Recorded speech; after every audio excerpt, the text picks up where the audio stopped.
Good afternoon, everyone. I'd like to welcome you to the Rancho Mirage Library and Observatory. I have the distinct privilege of being the executive director of the Writers Festival, as well as the director of the Library and Observatory. And as I was talking, thank you. As I was talking with Shannon backstage, man, I got a dream job. So before we start, can I ask that everybody please silence your cell phones? That is, unless, of course, you want us to hear your newest favorite ringtone. I don't know if Shannon wants to hear that, but so if you guys would please silence your cell phones. As we embark on today's journey, I'd like to show our sincerest appreciation for our founder, Jamie Kabler.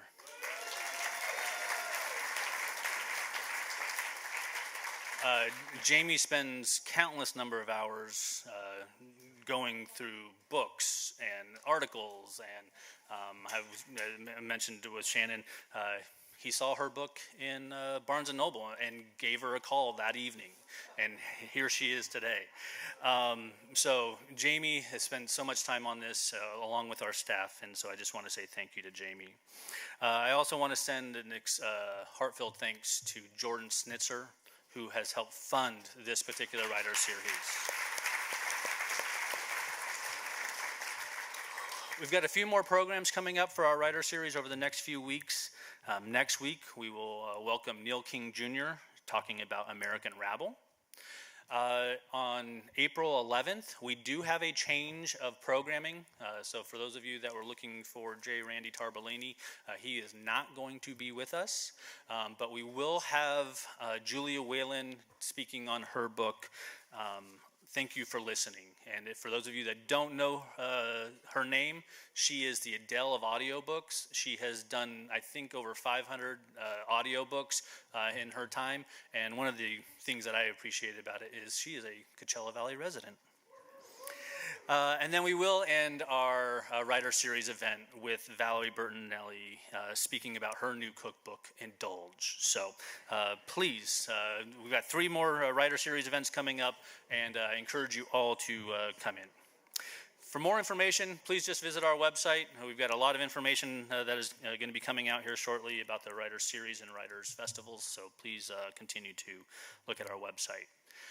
If you were unable to get a free book today, and I know there's a number of you that were unable to, Follett Bookstore is selling Shannon's book in the back. They also have one of her backdated copies of books, so when you get to listen to Shannon, please pick up that book as well.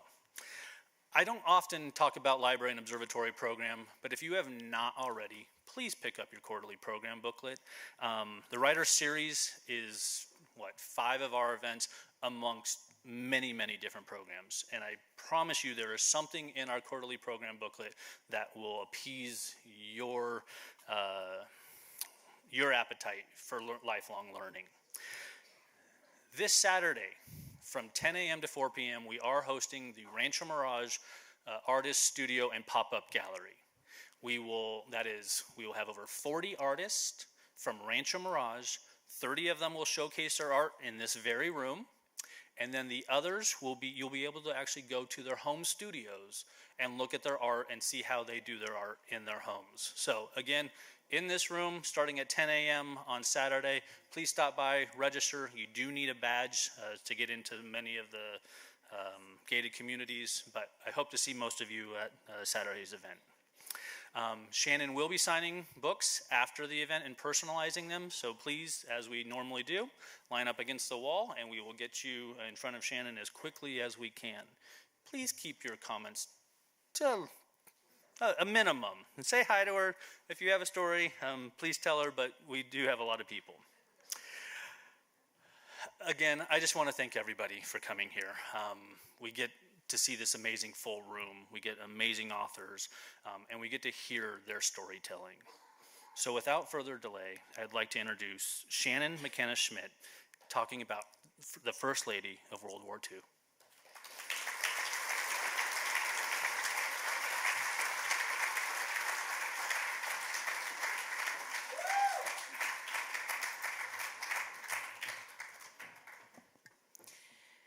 Thank you, Aaron, for the introduction. I'd also like to thank a few other people, Jordan Schnitzer, Debbie Miller, and Jamie Kabler. As Aaron mentioned, JB found the First Lady of World War II while he was browsing at a bookstore, and he invited me to be here. And thanks so much to all of you for coming today. It's really wonderful and fun and an honor to be in such a community that just loves literature and books so much. And I'm excited to talk about Eleanor Roosevelt and to share a lesser-known side of her as an adventurer and a traveler, and to highlight the pivotal part that she played during World War II. The unique place that Eleanor occupied in the United States and in the world at that time can really be seen through the lens of her groundbreaking trip to the Pacific Theater. This story begins in August 1943, when Eleanor set out from New York City. Keeping a low profile to evade the media, she flew to San Francisco on a commercial flight, which at the time took about 20 hours and required 2 refueling stops. Once in San Francisco, Eleanor secretly boarded a military transport plane. And that plane, traveling under the code name Flight 321, left San Francisco bound for the Pacific Theater, where the United States had been battling Japan for nearly 2 years. Inside the plane, it was bare bones, it was loud and rumbling, it was unpressurized, and it was freezing cold. And Eleanor shared that space with supplies and sacks of mail. By the time Eleanor set out for the Pacific, she had been First Lady for a decade. She was famous for her travels, or infamous, depending on the perspective, and she constantly made headlines for them. When Eleanor entered the White House in 1933, the American public got a First Lady the likes of which they had never seen before. Traditionally, First Ladies stayed close to the White House, they primarily oversaw social functions, and they did not take an active part in public life. But at the time Eleanor became First Lady, she was already well established in her own right. As an educator, a political advocate, a writer, a speaker, and a traveler. Eleanor was an early advocate of commercial air travel at a time when it was thought that only the most courageous and athletic people were fit to fly. And this took a little bit of detective work on my part to figure out when she took her first flight. And she took her first flight in 1929 when she was the First Lady of New York State. She was asked to christen a research plane for a company that manufactured aeronautical equipment, and she agreed on one condition: no flight, no christening. And that day, she took a 20-minute ride in the skies over Albany. And Eleanor was friends with Amelia Earhart, and she wanted to be a pilot herself. This was not a woman who was going to be grounded at the White House. Within days of FDR's inauguration, Eleanor flew from Newark to Washington, D.C., and she was officially on record as the first president's wife to travel by air. Eleanor created for herself a unique role that combined her love of travel, the spirit of adventure she inherited from her father, with her sense of social responsibility. She decided that she could best help her husband, the president, by being his eyes and ears, his listening post, and by keeping him in touch with public opinion, which she said is the moving force in a democracy. Eleanor ceaselessly crisscrossed the country, giving speeches, inspecting New Deal initiatives, seeing and meeting people, and gathering information. And that information she used to exact change, either through her own means or by providing it to the president and his policy advisors. 1 year into his presidency, FDR asked Eleanor to go to Puerto Rico to investigate labor and living conditions. And the fact that she took a flight over water to get there cemented her reputation as fearless and unconventional. And around that time, she was featured on the cover of this general interest magazine and declared America's most traveled First Lady.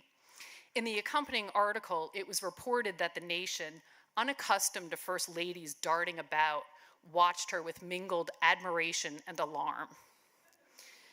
Despite having the president's backing, Eleanor's intrepidness and her independence didn't sit well with everyone.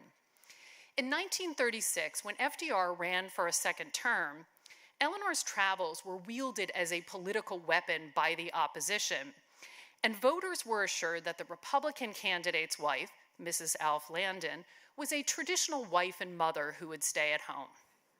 FDR won re-election in a landslide. As First Lady, Eleanor averaged an astounding 40,000 miles on the road each year. And yet, even for such an experienced traveler like Eleanor, the Pacific trip exceeded anything she had previously done. This time, she would be on the road longer than ever before, traveling farther and at a faster pace, covering more ground, enduring more discomforts, and facing danger. Eleanor was heading into a theater of war unlike any other in history, one where fighting took place across great distances over water and on islands with harsh terrain. Life magazine used these aerial views of a globe to show its readers how the Pacific Ocean sprawls across nearly half the planet, transforming the area into what they described as the vastest single battlefield over which man has ever fought. Eleanor traveled for 5 weeks and covered 25,000 miles, a distance roughly equal to the Earth's circumference. She went to Hawaii, Australia, New Zealand, through the South Pacific, and, at her insistence, into territory that was still under enemy air attack. Despite being an enthusiastic and an experienced traveler, Eleanor did something unusual before she set out for the Pacific. She left her jewelry, including her engagement ring, with her secretary for safekeeping. She had enough trepidation about this trip to leave instructions on what should be done with the jewelry in case she didn't return. And her secretary said that it gave her a strange feeling because Eleanor had never done this before leaving for any of her other trips. Eleanor predicted that the Pacific trip would cost her deeply, both physically and mentally, and in fact, this turned out to be true. Early on in the research process for the book, I came across something that Eleanor wrote in an autobiography 6 years after her trip to the Pacific, and she said, "The Pacific trip left a mark from which I think I shall never be free." And I found that statement so powerful and haunting, and that she said it so many years later, and it really compelled me to uncover what she experienced during her time in the Pacific. So why did she do it? Why did she commit herself to such an arduous undertaking? Eleanor was enormously driven to contribute to the war effort, and she continually looked for ways to do that. When war broke out in Europe in 1939, what she most wanted to do was go abroad and work with the Red Cross, aiding people displaced by the turmoil. But Hitler's forces were advancing so swiftly that there was concern she could be taken captive, and the State Department denied her request. In May 1941, Eleanor became the first presidential spouse to hold an official government post. She joined the Office of Civilian Defense, which prepared communities across the country in case of an enemy attack. Eleanor was elated at having a specific wartime task. Her secretary said the gleam was back in her eye. Unfortunately, it was short-lived, and 5 months into the position, she resigned. Even though she worked unpaid, her fears that it would add fuel to the fire for critics in Congress and the press came true. And she wrote about her resignation in her column My Day, saying, "An individual, even if she is a president's wife, may have independent views and must be allowed the expression of an opinion. But actual participation in the work of the government, we are not yet able to accept." Eleanor was depressed and frustrated at once again not having a specific way to serve the war effort. And she was convinced that her association with the White House would prevent her from doing any real job in World War II. Then her journey to Great Britain proved differently. It was an important undertaking that was uniquely suited to her. She was world famous and well-renowned. She had the travel savvy, as well as the diplomatic skills, the people skills, the morale-building skills, and the reporting skills. The trip was a resounding success. Prime Minister Winston Churchill was impressed with the way that Eleanor charmed and bolstered the British people, telling her afterward, "You certainly have left golden footprints behind you." Eleanor's trip to the Pacific would draw on all those same skills, and it would require more endurance and courage, which was exactly the kind of wartime task she wanted. Eleanor especially felt a sense of obligation toward the generation of young men being sent into battle. And a primary reason for the trip was to thank U.S. troops herself and on behalf of the president and to build morale. And in all, she addressed more than 400,000 troops throughout her time in the Pacific. The trip was also an informal diplomatic mission to allied nations Australia and New Zealand and to see the war work that women were doing in those countries. And Eleanor being Eleanor, she added even more onto her plate by going as a representative of the American Red Cross and inspecting the organization's facilities in the region. She packed no civilian clothing, and she wore only Red Cross uniforms during the trip, which pared down her clothing and helped her adhere to a strict luggage limit. I have it in common with Eleanor that we travel light. Furthermore, the trip occurred at a crucial time in the war. By the summer of 1943, the tide was turning in the Allies' favor in Europe and the Pacific. Eleanor felt that people were overly optimistic about the war's outcome and that they were becoming dangerously complacent. The trip would link the home front and the fighting front, reminding the nation that they could not give up on their duties until the war was won, and that any slackening in production risked the lives of the men on the distant battlefields. For security reasons, the trip was kept secret for the first 10 days as Eleanor made her way from island to island through the South Pacific. Her first inspection stop was a U.S. Army outpost on Christmas Island, a speck of land so tiny she wondered why a large wave didn't come along and wash it away. Rumors were running rampant among the GIs on Christmas Island. They noticed that heightened security measures were being put in place, and they speculated that somebody important was coming to visit. They thought it might be a troop of chorus girls, or hoping it would be a troop of chorus girls, or perhaps the politician Wendell Willkie, who had recently made an around-the-world tour and written a best-selling book about it. They were expecting a VIP, and yet they were astounded when it was Eleanor Roosevelt who stepped off the plane. FDR specifically asked Eleanor to visit Christmas Island and other islands along the supply and communications route that linked the United States with Australia. It was vital to keep the route open and protected, and yet the men on these islands felt marginalized and distant from the fighting, and as if they weren't making enough of a contribution to the war. And FDR wanted Eleanor to assure them that he knew the valuable job they were doing. So on Christmas Island, Eleanor set the rigorous pace that she would keep throughout the trip. After she got back, she was giving a speech, and an audience member asked her how many hours of sleep she got per night while she was in the Pacific. She replied that she could get by on 5, but that she didn't always get them. She went nonstop the entire 5 weeks, sleeping on army cots and rustic huts, traveling by jeep over rough terrain to reach isolated camps, and doing things like climbing a lookout tower and getting an up-close look at a tank destroyer. She visited Red Cross clubs. She dined in mess halls, getting up at dawn to breakfast with servicemen, and she walked miles and miles of hospital wards. She inspected everything from laundry rooms to artillery headquarters to a dentist tent in the Australian outback where a serviceman was having a tooth removed without making a sound. He said afterward, "It hurt like hell, but with Mrs. Roosevelt watching, I had to act tough." Eleanor took every opportunity to speak with servicemen, finding out what they wanted and what they needed immediately and after the war. Eleanor was an expert at fact-gathering. During her visit to Great Britain, an American reporter wrote in a London newspaper, "The best thing to do with Eleanor is to go through the necessary formalities and then just turn her loose.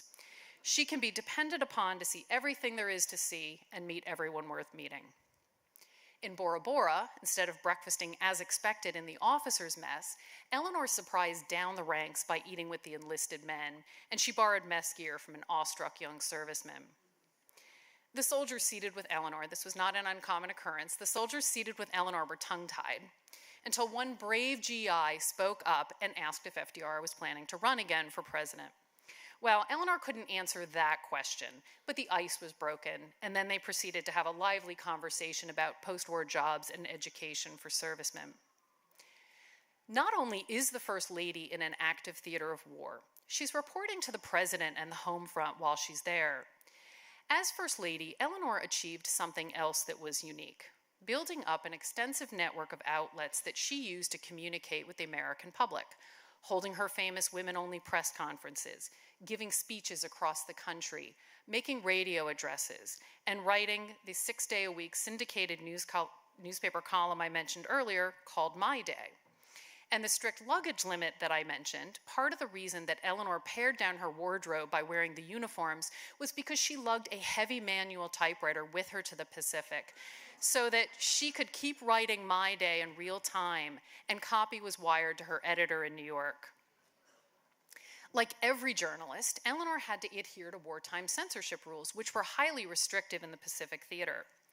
Any information that could aid the enemy was forbidden, such as the number of troops stationed at bases.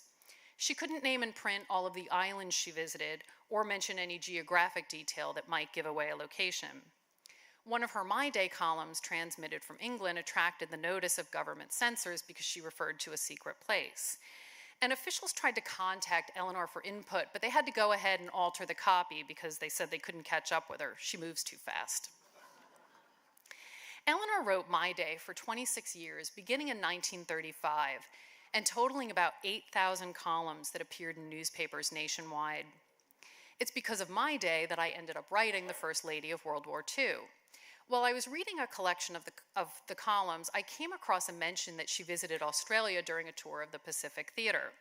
It was a fleeting mention, but it immediately caught my attention because I had recently been to Australia and New Zealand.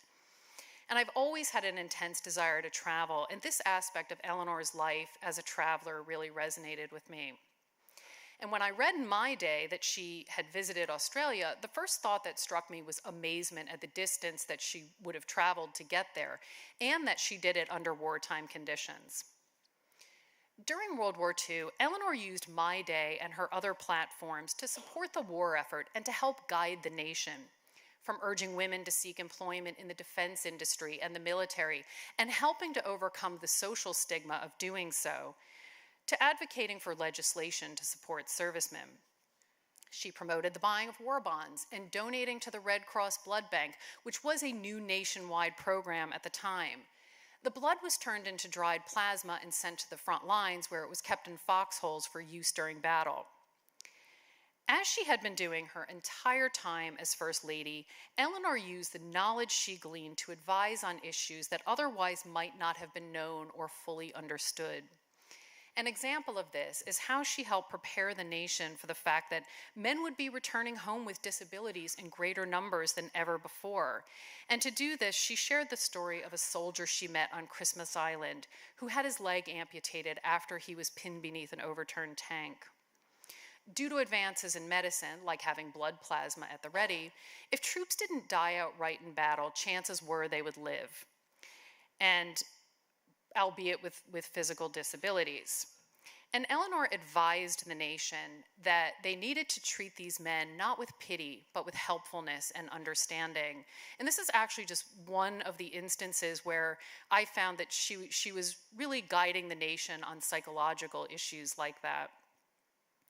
Eleanor used her platforms to buoy home front morale and to admonish when necessary, such as chastising Americans for believing enemy propaganda and doing Hitler's work for him. Eleanor also used My Day to help maintain the secrecy of the Pacific trip. For the first 10 days of the trip, she had pre-written columns, and the byline listed her location as being at home in Hyde Park, New York. Eleanor continued to make her way through the South Pacific until she reached the island of New Caledonia, where she ran into a roadblock.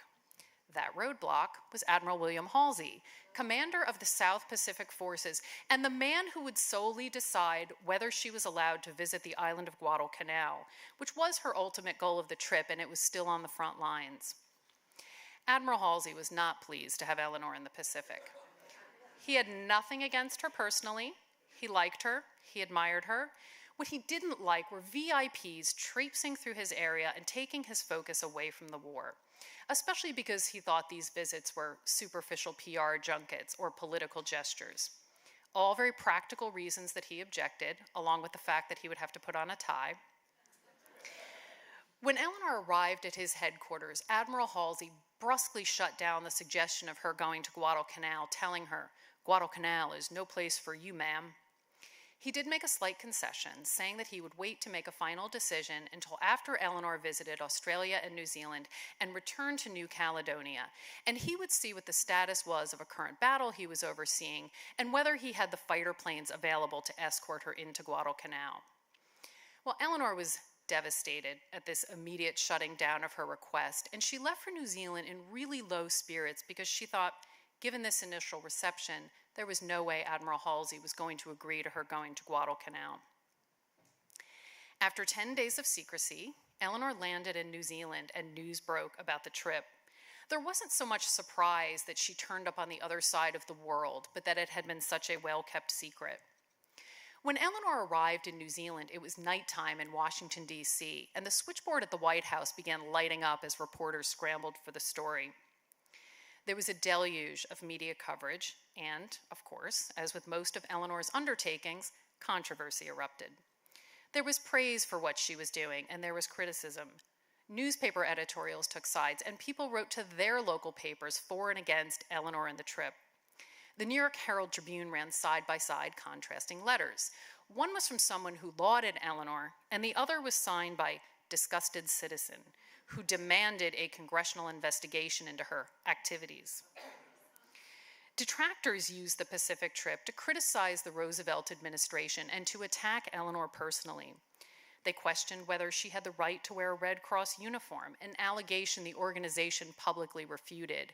Eleanor was a longtime supporter of the Red Cross, and she had been invited to wear the uniform as part of her inspection duties. Critics blasted the use of taxpayer money, which was deliberate misinformation because it was widely reported that Eleanor paid for the trip herself, including purchasing the Red Cross uniforms. Eleanor also donated the money that she earned from writing columns and articles about the Pacific trip to the Red Cross and another aid organization. Critics blasted the use of fuel, when in fact Eleanor flew commercial from New York to San Francisco and then on a regular flight of the Air Transport Command. She basically hitched a ride on the transport plane. And everywhere they went, the plane delivered mail and supplies and took along personnel who were being relocated. Eleanor's stop in Rotorua, the home of the Maori, the indigenous people of New Zealand, got racists riled up in the United States. They were especially angry that she received a traditional Maori greeting, which was a pressing of noses, a gesture akin to shaking hands. And a congressman even ranted about it on the floor of the House of Representatives. And while Eleanor was in the Pacific, Alabama Governor Chauncey Sparks announced that he was going to denounce her at the forthcoming Democratic National Convention while pushing a platform of white supremacy. Eleanor was often asked if the criticism she received troubled her or if it was hurtful or made her angry. She directly addressed the issue in an article titled "How to Take Criticism," published in Ladies' Home Journal. And ultimately she concluded, and these are her words, "You're damned if you do and damned if you don't. So you may as well do what you think is right and what you believe in." Among Eleanor's detractors were the traditionalists, still lamenting not having a more conventional first lady. And some of these people wrote directly to the president to gripe about Eleanor, like Mr. and Mrs. George Rogers of Atlanta, who sent this telegram asking FDR to confine Eleanor more to the White House. I figure FDR probably had a good laugh over this one. Eleanor's unconventionality is one of the things that the New Zealand and Australian newspapers celebrated. Eleanor was familiar to New Zealanders and Australians because of news coverage during her time as First Lady, and her reputation as an advocate for social justice preceded her. A New Zealand newspaper said at the time of her visit, "Mrs. Roosevelt is frequently described as the world's foremost female political force. She is the wife of a ruler, but her power comes from her influence, not on him, but on public opinion.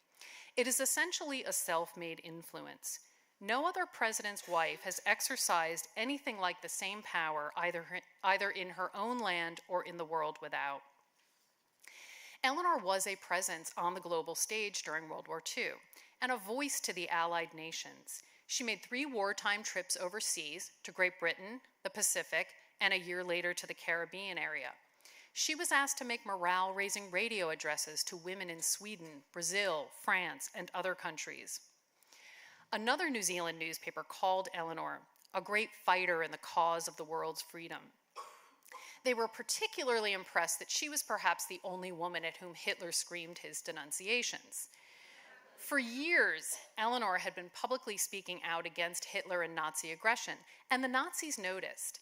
A German newspaper threatened her by name, and Joseph Goebbels, Hitler's propaganda minister, wrote in his diary, "Mrs. Roosevelt is shooting her mouth off around the country. If she were my wife, it would be a different story." Well, thankfully, she wasn't his wife. She was FDR's wife, and he supported what she was doing. Eleanor and FDR mutually decided that she would travel to the Pacific. And at the FDR Library is an extensive file with original materials pertaining to the trip. It's like a time capsule with everything from itineraries and a mileage log to formal dinner seating charts, correspondence, and a diary Eleanor kept. The diary was one of the ways that she and FDR stayed in touch. She wrote it in real time using the typewriter she took along, and it was shared in installments with the president. And one of the items I especially love in the Pacific trip file is this memo on the right from FDR to Eleanor's secretary. "Dear Malvina, I think these first installment diaries are grand. Don't forget to let me see the rest of them." While Eleanor was in New Zealand, she addressed an audience of 2,000 women in Wellington. A reporter who was in attendance said that standing on stage, silhouetted in a glow of light in the darkened theater, that Eleanor seemed like a modern crusader and her weapons were a microphone and a typewriter.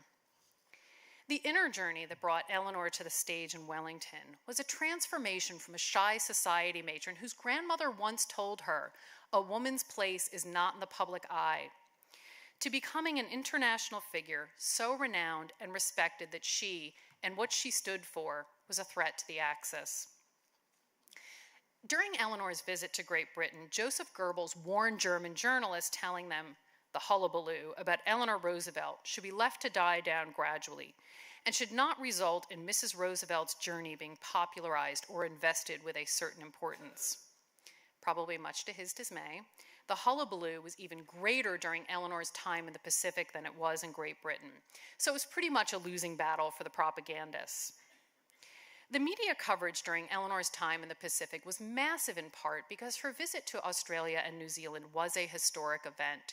She was the first US president's wife to visit, and that she traveled there during wartime made it even more impressive to them. Eleanor's visit generated a level of excitement that was on par with royalty, even blocking traffic in Sydney. This clipping is from a scrapbook sent to Eleanor by the New Zealand government commemorating the trip. So some old-timers in Australia's capital, Canberra, thought that Eleanor being there even eclipsed the excitement of a royal visit. With a notable difference, they loved her informality.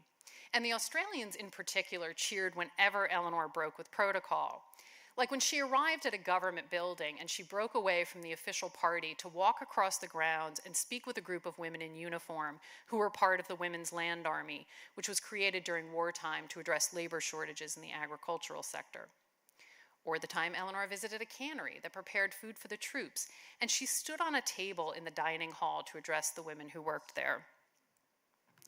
One of the most informal and delightful parties Eleanor attended was with US Army and Navy nurses at a Red Cross club in Sydney, where she spent a very happy half hour talking with them about their experiences serving in New Guinea. In addition to the physical and mental rigors of caring for the wounded and the constant threat of air raids, there were other challenges: rats absconding with socks, waking up to find snakes curled beside a bed's mosquito netting, and always damp clothing due to the humidity. Eleanor told My Day readers that everyone at home owed a debt of gratitude to the nurses in the Pacific. They are not living very comfortably, she said. They are seeing daily sights that must try their fortitude, and yet she never heard a single one complain. Eleanor told My Day readers that if she were young enough, she would like to have been a nurse in the Army or Navy because they most closely shared the men's experiences. Part of the reason Eleanor had been invited to New Zealand and Australia was to see the war work that women were doing in factories and the armed forces. They were performing a greater variety of jobs than women in the United States, where the manpower shortage was less acute. Here is Eleanor at a laboratory in Wellington that performed high-precision work on optical munitions. At a Ford factory that produced grenades, mortar bombs, and other weaponry, more than 100 women paused what they were doing when Eleanor entered their workroom and spontaneously cheered. Women were employed at the Ford factory for the first time and made up the majority of employees. Girls who are doing a man-sized job, according to the company, or as Eleanor described it in my day, doing dangerous work and doing it well and with considerable skill. As Eleanor traveled through New Zealand and Australia, she had a dual task: rallying people to see the war through to its conclusion and looking ahead and preparing for peace. She had a message for women in particular. Regardless of where they found their place after the war, returning to their homes or continuing in the workforce, they needed to be involved in civic life, to use their voice and the power of their vote and not sit idly by while men alone determine the fates of their countries. Go, Eleanor. Just as women broke new ground while helping to win the war, they needed to play a greater part in the post-war era to help build and maintain a peaceful world. After leaving Australia, Eleanor went off the grid again for security reasons, and the flight number was changed to 246. Eleanor returned to Admiral Halsey's headquarters on New Caledonia, where she received some great news. She was going to Guadalcanal. Why the change of heart on Admiral Halsey's part? Eleanor won his support not by making arguments, but by the power of her example. Through his own observations, along with reports from other military personnel and a tremendous amount of press coverage, he saw that her motivation was genuine and that the trip was no superficial PR junket. Eleanor Roosevelt was the real deal. Admiral Halsey later admitted to being sorry for his original surliness, and allowing Eleanor to go to Guadalcanal was a sign of respect for her. Also, Admiral Halsey was shrewd. If all went well while Eleanor was on Guadalcanal, it would generate good publicity. And you need good publicity to keep public approval high for the war and to keep funding flowing.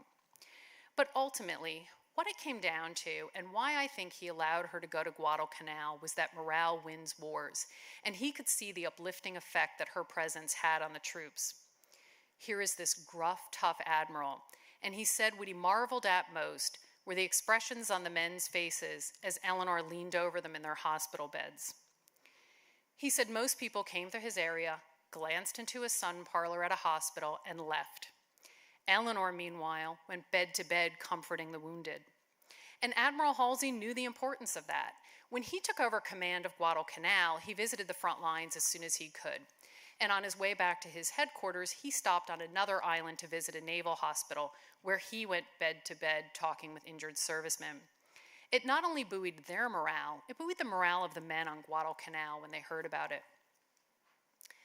Part of what made Eleanor so successful was her extraordinary ability to connect with people, whether it was the Prime Minister of New Zealand or a wounded young soldier she met at a hospital in Australia.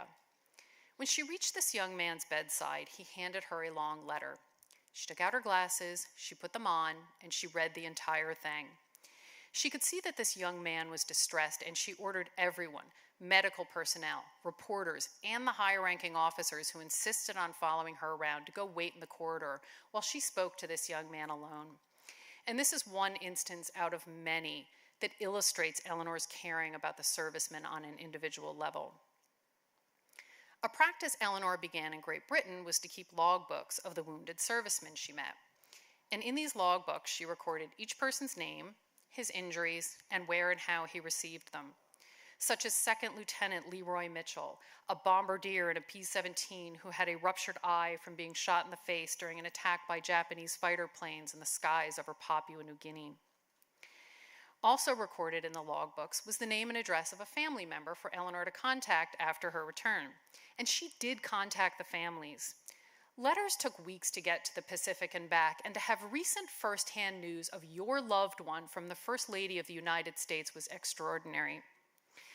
Although Eleanor called one serviceman's girlfriend and she hung up on her because she didn't believe it was the First Lady calling and she thought she was being pranked.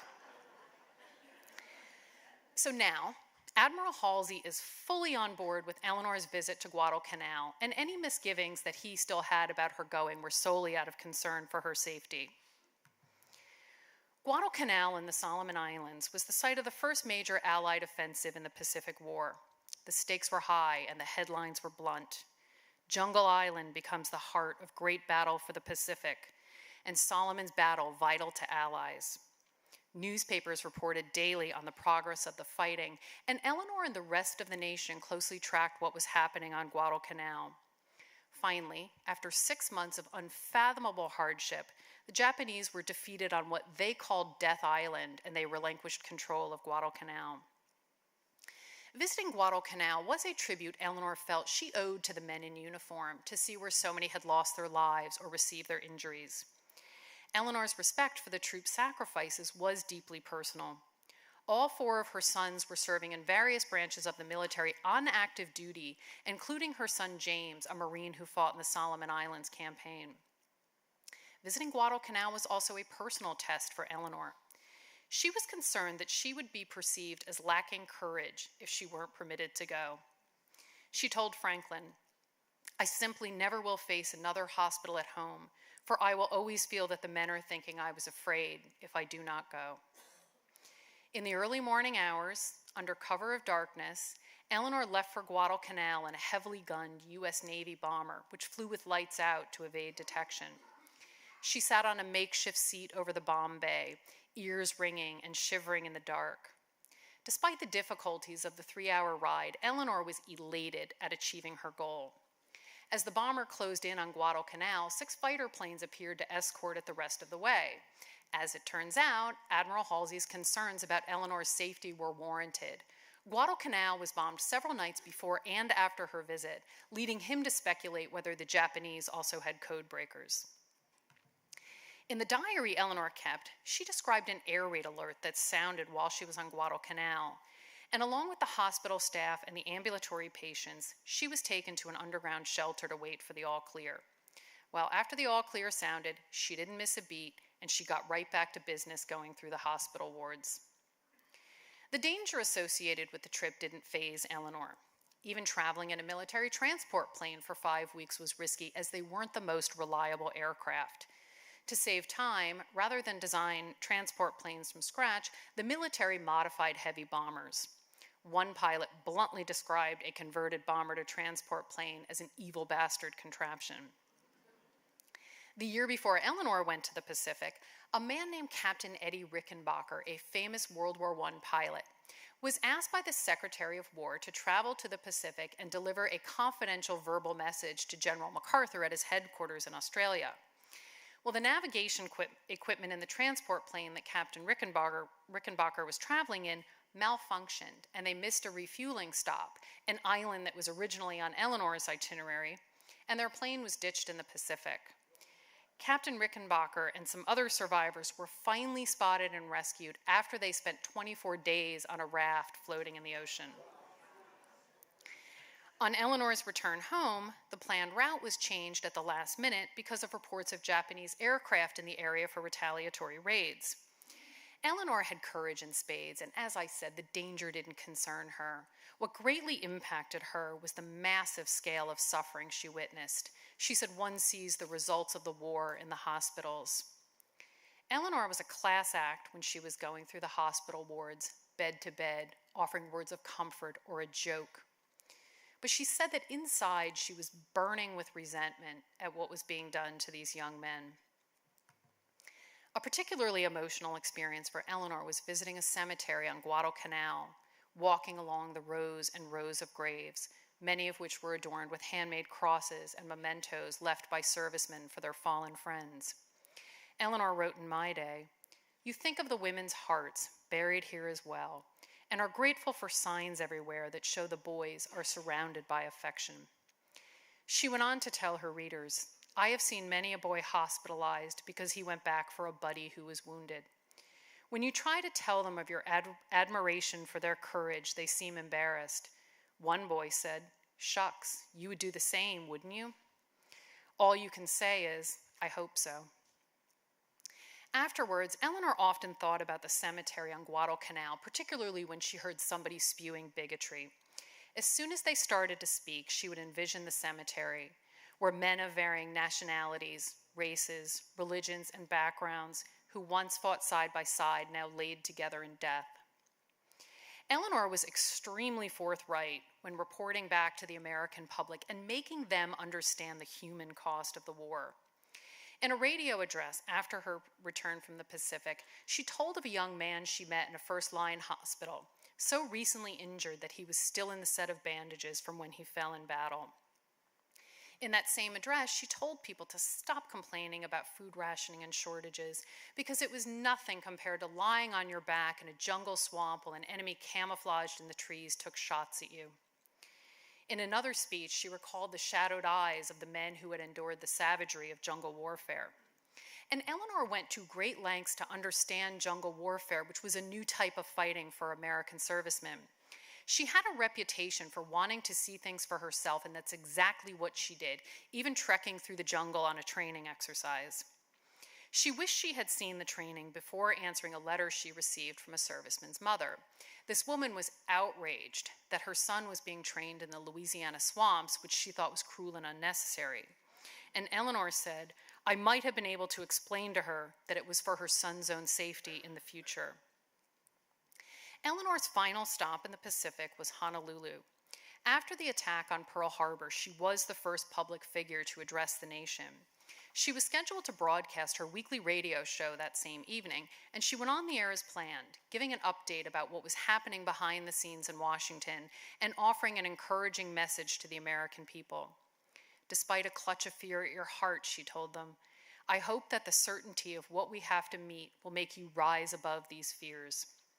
This is Eleanor on the USS Oklahoma, a battleship that was torpedoed and sank at Pearl Harbor, taking 429 sailors down with her.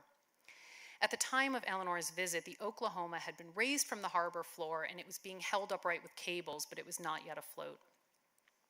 Today, a memorial at Pearl Harbor is inscribed with a prayer Eleanor carried in her wallet throughout the war. "Dear Lord, lest I continue my complacent way, help me to remember, somehow out there, a man died for me today. As long as there be war, I then must ask and answer, am I worth dying for?" As Eleanor predicted, the Pacific trip took a huge physical and emotional toll on her. She lost 30 pounds while she was overseas, and when she came home, she fell into a deep depression. A close friend of hers explained it by saying, as long as she had to keep going, her iron will carried her through, in spite of her deep horror at what she saw and the great sadness at the continued bloodshed and dying. As Time magazine pointed out, no other U.S. mother had seen so much of the panorama of the war, had been closer to the sweat and boredom, the suffering. And yet the Pacific trip made Eleanor determined to work even harder, to see the war through and to strive for peace so that this carnage never happened again. A near-term goal was to see a support program established for returning servicemen. During all of the conversations with servicemen that Eleanor had in mess halls and Red Cross clubs throughout the Pacific, the things she heard most were that they needed supplies to win the war and they wanted opportunities for jobs and education when they returned home. And Eleanor used the power of her public platform to help ensure that this was done, bringing pressure to bear on Congress. Legislation needed to be passed immediately and not after the war ended, both to assist the great number of men already returning and to boost the morale of those still on the fighting front. As a soldier explained to Eleanor, and she shared this in my day, they weren't afraid of being killed or maimed. What they were afraid of is that when they finally returned home and began to piece their lives back together, that they would be made to feel like suckers for the sacrifices they had made. The GI Bill of Rights was signed into law the next year. One of the most telling instances about the validity of Eleanor's trip to the Pacific was Admiral Halsey completely changing his mind about her being there, and he was not inclined to change his mind easily. He said, "She alone accomplished more good than any other person or any group of civilians who passed through my area." And he was far from the only one who had a changed attitude after encountering Eleanor. A soldier wrote in a letter home, "I have always been against her until now, but she has the faculty of seeming as though she is not in the slightest hurry, that she came all the way out here just to talk to you and you and you." Another convert was Captain Robert White, who initially complained about being assigned to the US Army entourage that escorted Eleanor throughout Australia. After nearly 2 weeks, 3,000 miles, and countless stops at hospitals and other facilities, Captain White had a radically different view. He wrote in a letter to his wife, "Mrs. Roosevelt is certainly one of the most brilliant and competent individuals I ever met. I no longer think of her as the wife of the president, but rather as a highly efficient and perfectly competent public official." When Captain White and his fellow servicemen arrived in Australia, they expected to make quick work of the war and return home right away. But after more than a year overseas, the United States had evolved into a distant dreamland, and the men lived for letters from loved ones. "In short, we are lonesome," said Captain White. "We don't admit it. We like to cover it up with fast chatter, quips, and bravado, but underneath we all know the truth." This was the scene into which Eleanor arrived. Troops knew of her as the First Lady, as a columnist, and as a Washington socialite. "She may be all these things," said Captain White, "but over here she was something more, something none of us had seen in over a year, an American mother." At an airfield in Australia, Captain White stood with a group of Army men as Flight 246 taxied down the runway with Eleanor aboard. As the plane took off, a sergeant mused aloud, "Damn, she's fine, isn't she?" Among Eleanor's biggest supporters were the soldiers on Christmas Island, and when the inevitable controversy erupted over Eleanor's trip, they took on her detractors in their troop publication. A GI journalist reported, "Her kindness and consideration brought this island of forgotten men very much back to life." Another said, "It takes great courage to do what Mrs. Roosevelt is now doing, and you have to hand it to her. She has what it takes." During the dozen years Eleanor spent as First Lady, upending tradition and breaking new ground, her journey to the front lines powerfully illustrates how dramatically she transformed the role. The Pacific trip exemplifies so much of what is admired about Eleanor Roosevelt: her courage, her compassion, her connections with people, her crusading for a better world, and it shows how important her leadership was during World War II. A reporter at the time described Eleanor's trip to the Pacific, and I believe this still stands, as the most remarkable journey any president's wife has ever made. Thank you so much for listening. Thank you, Shannon.